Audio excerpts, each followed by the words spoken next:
So, hello guys! Kumusta kayo lahat guys? Ayan, magluluto ako ng isda. So, ayan, nilagyan ko na yan ng mga seasoning.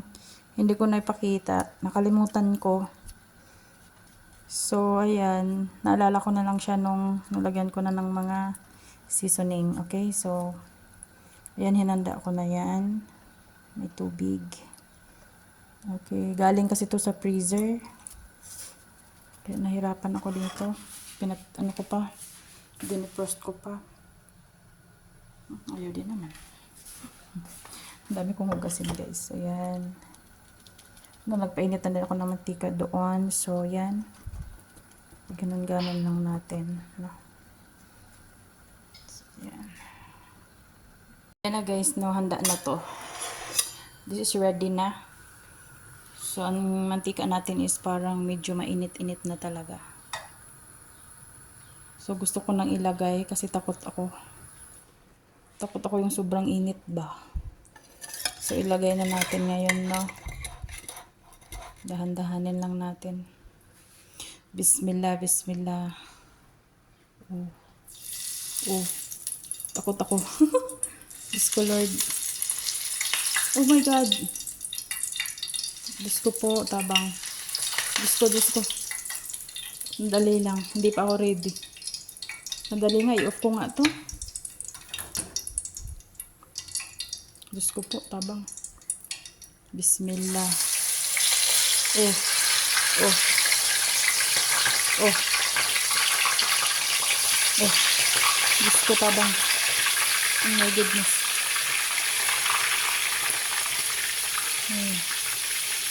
Alhamdulillah. Ay, thank you, Lord. Ay, takot na takot ako. Takot ako sa mantika kasi ilang beses na akong naanahan, ah. Tingnan mo.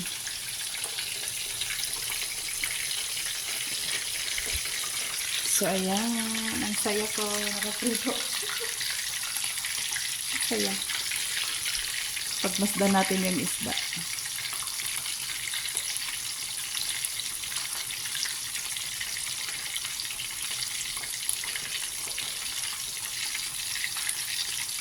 Ayan.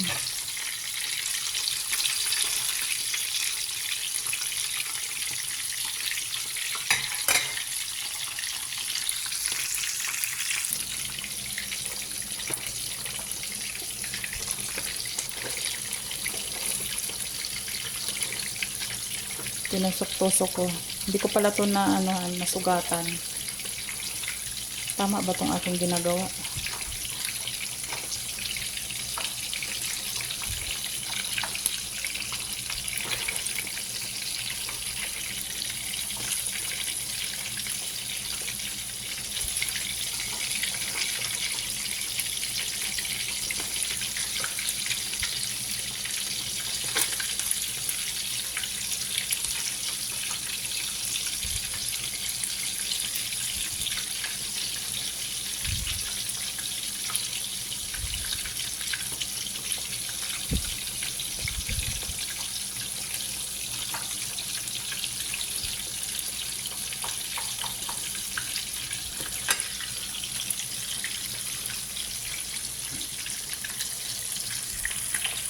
So, dito yung kanin ko, guys. Malapit siyang maluto. Excuse me. Ang paraan pa lang dito, guys, lagyan nyo na siya ng tubig muna. Nyo siya, nyo muna, ibabad nyo muna ng mga 20 minutes. Ganyan ang resulta, oh. Puting-puti.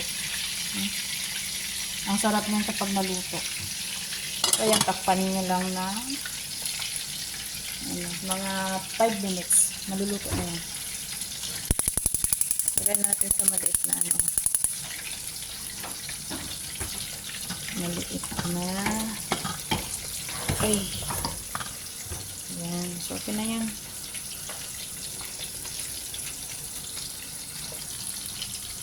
So, balik tayo dito. Sunog na. Ay, hindi pa. Gusto ang init. Tumatalsik na siya.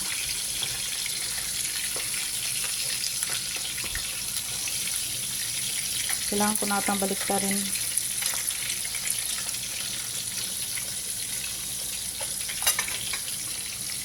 I-off ko muna kasi baliktarin ko. Takot ako. Takot talaga ako, guys.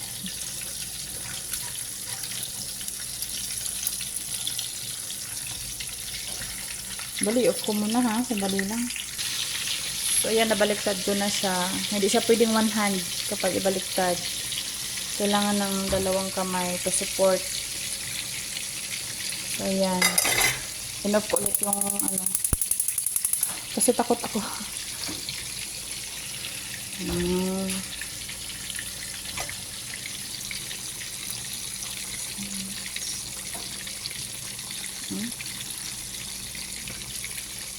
Ayan siya. Ganonin kaya natin. Naluto kaya ito dito na side. Crispy siya. Tumutunog oh. Buksan natin. Para dumiritso yung apoy. Apoy, mantika. Para maluto siya. Sarap no? White rice tapos ganito. Ay.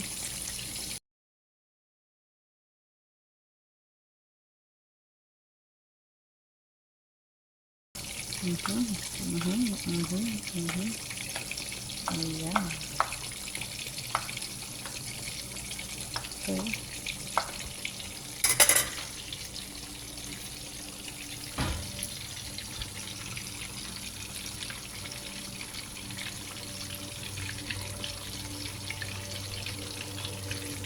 Ang ingin ng eroplano.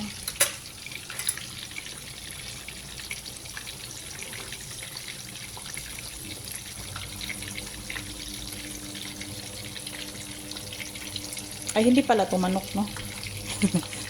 Nasanay ako sa manok na tinutusok-tusok ko ba. So, siguro maganda din siguro tusok-tusokin, no? Kagaya yan, tinusok-tusok eh. Okay.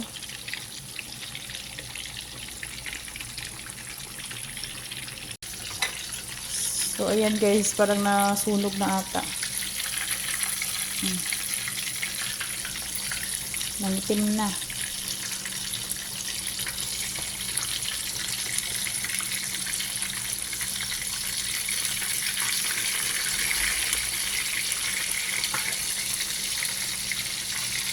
Pwede na ata po, no? Baka kasi mapait pa mo. Ito naman na to. Pwede na to, guys. Ano ko lang muna. So, ayan na. Tanggalin na natin sa ano.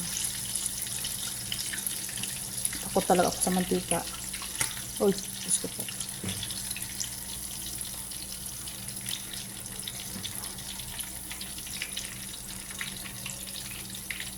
Ang bigat. Half kilo ata to eh. Oh my god, pag nahulog to, really. So, see? Tapos na. Grabe, nakakatakot yung mantika. Ang init oh. Lagay muna natin siya. Ay! Diyos ko. So, andito na siya. Luto na. So, yan guys. Luto na yung aking kanin. Tingnan nyo ang kanin. Ang sarap. Ang sarap kong magluto ng kanin. Oh, see. Ang ano nito guys, ibabad mo siya ng 20 minutes. Okay? Hugasan mo na siya. Tapos, ibabad mo lang siya. Tapos, ang pinambabad mo nito, yun na yung isasaing mo. Okay, hugasan mo na siyang 3 beses. Pagka nahugasan mo na siya, set aside mo siya, takpan mo na. After 20 minutes, guys, saka mo siya lutuin. Magiging ganito yung kanin niyo. Ganito ako magluto ng kanin. Hindi dry, hindi din basa. Pero masarap. Malambot. Ayan. Diba? So, andito yung ano natin, isda. Ayan. Ito na siya. Tikman natin. Ganito malaman. Malaman siya, oh. Tikman nga natin. Bango. Mabango. Sarap. Ano kung anong klaseng isda to? Hindi din siya tilapia. Parang pinsan ng tilapia. Yung itsura niya, sorry. Yung itsura niya parang tilapia. Pero grabe ang masarap. Yung lasa niya parang tilapia din. Yung laman parang tilapia din. Okay? So, salamat sa panonood guys ha. So, kakain man lang ako kasi parang masarap ko inin yung aking kanin. Sarap po. Tapos, nilagyan ko lang ng kunting asin. Sarap. Okay, kakain man ako. Bye-bye. Thank you for watching. Mega love shoutout sa lahat. Bye-bye. Mama Chop Chop.